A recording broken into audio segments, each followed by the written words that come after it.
নদিয়ার কৃষ্ণগঞ্জ ব্লকে তৃণমূল কংগ্রেসের বিজয় সম্মেলনী অনুষ্ঠিত হলো স্বর্ণখালী স্কুলের ময়দানে।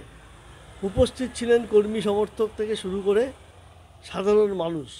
ভিড় ছিল চোখে পড়ার মতন। এদিনের এই বিজয় সম্মেলনীতে উপস্থিত ছিলেন জেলা সভাপতি ছাড়াও অন্যান্য নেতৃবৃন্দ এবং রাজ্য তৃণমূল কংগ্রেসের সহসভাপতি জয়প্রকাশ মজুমদার।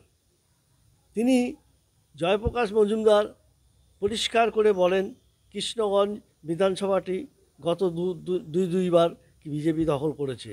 এবার ঝাঁপিয়ে পড়তে হবে এবং কি যারা পঞ্চায়েত সমিতির কর্মাধ্যক্ষ থেকে শুরু করে বিভিন্ন পদে আছেন তাদের উদ্দেশ্যে তিনি বলেন, মমতা বন্দ্যোপাধ্যায় আছে বলেই আপনারা এই পদ পাচ্ছেন বা এত আনন্দে আছেন। কিন্তু সকলকে মনে রাখতে হবে ২৬-এর নির্বাচন কঠিন, তাই ঝাঁপিয়ে পড়তে হবে একযোগে এবং পাখির চোখ করে প্রত্যেকটা কর্মী সমর্থক যারা তৃণমূলের সৈনিক তাদেরকে উদ্দেশ্যে বলেন বিভিন্ন ভোটারদের সঙ্গে যোগাযোগ রাখা, বুথে বুথে গিয়ে তাদের সঙ্গে কথা বলা এবং সমস্ত কিছু যে নিবিড় সম্পর্ক গড়ে তোলা, তবেই ২৬-এর নির্বাচনে পাখির চোখ করে এগিয়ে যাওয়া যাবে এবং ফলাফল নিশ্চয়ই তাদের পক্ষেই আসবে বলে তার মত।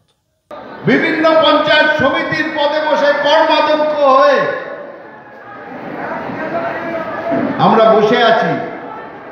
মমতাদি ক্ষমতায় না থাকলে কি হবে একবার ভেবে দেখেছেন? পার্টিকে অবহেলা করে পার্টির কাছ থেকে সব নেব, প্রয়োজনের সময় পার্টিকে অবহেলা করব, এটা চলতে পারে না, চলবে না। এইটুকুনি কান খুলে সবাই শুনে নি।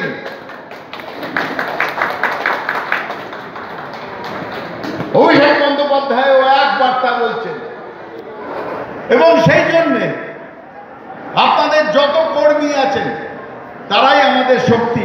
মমতা বন্দ্যোপাধ্যায় বারবার বলেন, আমার প্রধান শক্তি আমার কর্মীরা, আমাদের সৈনিকরা। সেই সৈনিকদের উদ্দেশ্যে আমি বলছি, এখন থেকে 2026-এর নির্বাচন পর্যন্ত আপনাদের কারুর কোনো বিশ্রামের সুযোগ নেই। এটা অনুরোধ নয়, এটা পার্টির নির্দেশ।